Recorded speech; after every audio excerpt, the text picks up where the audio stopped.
Hello everyone, আসসালামু আলাইকুম। সবাই কেমন আছেন? আজকে আমি গিয়েছিলাম মাওয়া ফেরিঘাট ইলিশ খেতে।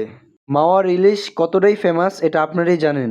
এখন আমরা মাওয়া হাইওয়ে দিয়ে যাচ্ছি ইলিশ খেতে।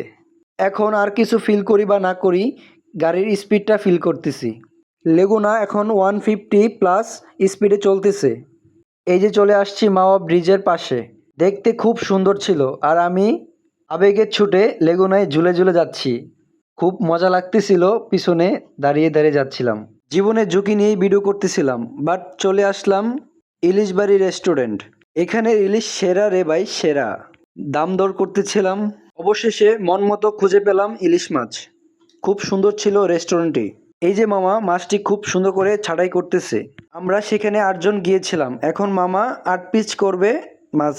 বাট সেখানে বেগুন ভাজিরও আইটেম ছিল। আমাদের কাছ থেকে 30 টাকা করে পার পিস নিয়েছিল।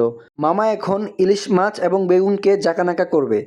হেই চাক্কা চাক্কা চাক্কা চাক্কা ডোলা না। এখন মামা ডুবন্ত তেলে মাছ এবং বেগুন ভাজি করবে, সরিষা তেল দিয়ে, খাঁটি সরিষা তেল।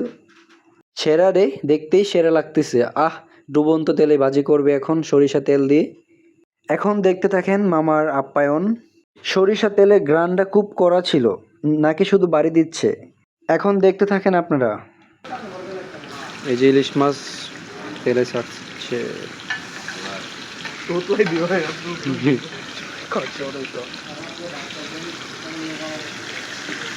লিলি ভাই ইলিশ খেতে আসছে। মাওতে ইলিশ খেতে আসছি। কি লোভনীয় লাগছিল, বাট পেটে খিদেও ছিল প্রচুর। এই দৃশ্য দেখার পর খিদে আরও বেড়ে গেছে।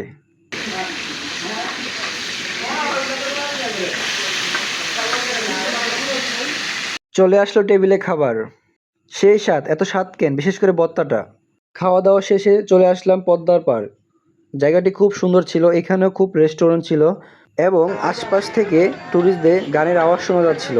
সবাই আড্ডা দিচ্ছে নদীর পাড়ে এসে।